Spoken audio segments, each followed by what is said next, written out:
अब यहाँ पे एक प्रश्न उठता है, परम कुशल है तो क्या कथा सुनने में भी कुशलता चाहिए? बोले बहुत जरूरी है।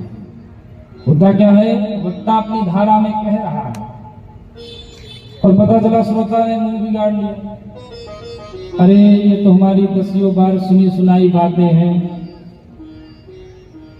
तो उस वक्ता का सावधान हो जाता है। कुशल श्रोता वह है जो बार बार उस चीज को मुंह की बती, भले उस कथा को उस चीज को सुने हैं, लेकिन जब कथा सुनने बैठे तो ऐसे जिज्ञासु बन करके बैठे जैसे कुछ नहीं आता। श्रोता यदि विज्ञ बन करके बैठेगा तो काट छाट ज्यादा करेगा। श्रोताओं के भी 3 श्रेणी बताए गए हैं शास्त्र में। कैसे कैसे श्रोता? एक तो श्रोता होते हैं जो कि भगवान की कथा में आएंगे तभी उनको बड़ी नींद आती है, सोता होते हैं। घर में भले 10-11 बजे तक खर्राटे बजाए हो, लेकिन जब शाम को पता चला कथा में आए तभी उनको नींद ज्यादा आती है। वो कैसे हो गए? सोता। और दूसरे कौन है? सरौता। सरौता होता है ना, तो कथा में बैठेंगे लेकिन काट छाट ज्यादा करेंगे। अरे श्लोक में अशुद्धि हो गई, ये बात मैंने ऐसे पढ़ी है, व्यास जी ने ऐसे क्यों कह दिया। तो कथा कम सुनेंगे, व्यास जी की खोपड़ी ज्यादा खाएंगे। और जो उत्तम कोटि के नंबर 1 वाले हैं वो कौन है? श्रोता। तो सौनक जी महाराज वैसे तो है वयोवृद्ध महात्मा, सामान्य महात्मा नहीं है, उच्च कोटि के विद्वान है, लेकिन जब कथा सुनने बैठते हैं तो हाथ जोड़ करके निवेदन करते हैं सूत जी महाराज से कि क्योंकि भगवान की कथा, श्रीमद् भागवत महापुराण की कथा या श्री रामचरितमानस की कथा हम लोग कब से सुनते आ रहे हैं और आज भी सुन रहे हैं। पुराना लगा क्या कभी? दिने दिने नवम नवम जब भी सुनते हैं तब तक कुछ न कुछ नया चीज प्राप्त होता है। ऐसे श्रोता हैं श्री सौनक जी महाराज। श्री हनुमंतलाल जी भी बड़े उच्च कोटि के श्रोता है और उच्च कोटि के वक्ता भी हैं। हनुमान जी महाराज हनुमान चालीसा करके हमारे संगीत विशारदों ने श्री हनुमंतलाल से निवेदन किया है, क्योंकि हनुमान जी महाराज बिना बुलाए आते हैं। यहाँ तो लोगों के यहाँ कार्ड देना पड़ेगा, बुलाना पड़ेगा, टेलीफोन करना पड़ेगा, तब शायद कथा सुनने भी आते हैं। बहुत लोग व्यवहार निभाने आते हैं, तेरे भाई वहां से टेलीफोन आया था, एक दिन चल चले, नहीं तो सामने वाला नाराज ना होगा। क्योंकि हनुमंत लाल जी को कोई टेलीफोन करने की आवश्यकता नहीं है, कुछ बताने की आवश्यकता नहीं है। राम नाम की धुन सुनते ही हनुमंत लाल जी आकर के वहां पे विराजमान हो जाते हैं। ऐसे श्रोता है। वक्ता भी बड़े गजब के हैं भाई। हनुमान जी केवल श्रोता नहीं है, वक्ता भी उच्च कोटि के हैं। ऐसी जोरदार कथा सुनाते हैं, जीव के समस्त जो मन के जो विकार हैं, जो मैल है, वो समाप्त हो जाए।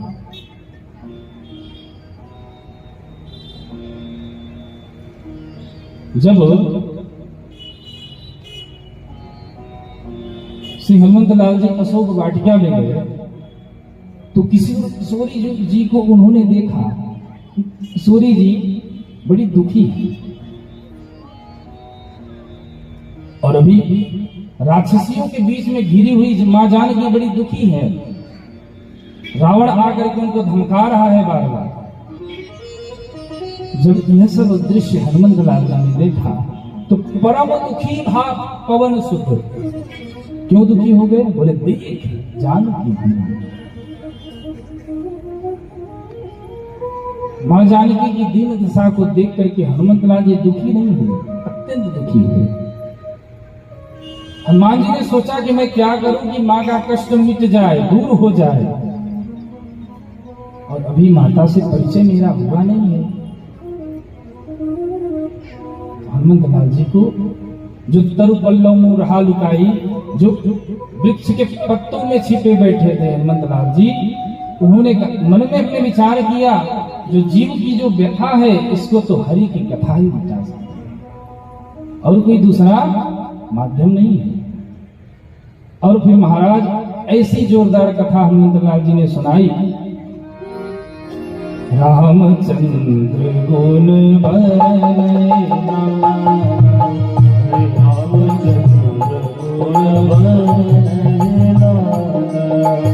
रामचंद्र गुण बरनैना, रामचंद्र गुण बरनैना, ओ सुन कहीं सीता कर दुख भागा, सुन कहीं सीता कर दुख भागा, सुन कहीं सीता कर दुख भागा। ऐसी जोरदार कथा हनुमंत लाल जी ने सुनाई कि समय नहीं लगा, सुनते ही तत्क्षण सूर्य जी का सारा दुख क्लेश भाग, सुनते ही सीता कर दुख भागा।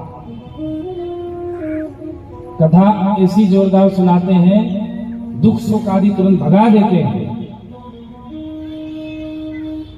और केवल कथा सुनाने में ही प्रवीण नहीं है, सुनने में भी बड़े प्रवीण है। कहीं कैसी भी कथा हो, यहां तक कि जो कलयुग के कलुषित चित्त वाले वक्ता जो हैं, उनकी भी कथा हनुमंत लाल जी बड़े प्रेम से सुनते हैं। सामने वाला चाहे कुछ भी बोलता है, हनुमान जी को लगता है कुछ भी हमारे भगवान का नाम तो ले रहे हैं, केवल भगवान के नाम मात्र से उनको उसी में आनंद आ जाता है। और कथा में भी कैसे आते हैं, यत्र यत्र रघुनाथ कीर्तनम तत्र तत्र कृतमस्तकांजलि, भास्वभारि परिपूर्ण लोचनम मारुतिम नमत राक्षसांतकम्। जहां भगवान की कथा होती है वहां पे हनुमान जी महाराज केवल विराजमान नहीं होते, सजल नेत्र होते, नेत्र से होते अश्रु बरसते। ऐसा प्रेमोद्वेग होता है हनुमंत लाल जी को, सजल नेत्र होकर के भगवान की कथा में विराजमान हो जाते। तो महाराज इस कथा के माध्यम से संकेत क्या मिलता है कि श्रोता बनना भी बड़ा कठिन है, वक्ता बनना तो कठिन है। हमको 2-4 श्लोक याद हो जाए तो अपने आप को सोचते हैं हम 2-4 कथाएं कर ले, हम उसकी कथा में क्यों जाए? अरे भाई हम स्वयं वक्ता हैं, तो कथा कहने का भी अभिमान हम पाल बैठते हैं कि ऐसा होना नहीं चाहिए। श्रोता बनना है तो श्री हनुमंत लाल जी से सीखो। सौनक जी 88,000 ऋषियों के प्रतिनिधि हैं, सामान्य महात्मा नहीं है, लेकिन अत्यंत विनम्र हाथ जोड़ करके श्री सुत जी महाराज से निवेदन करते हैं।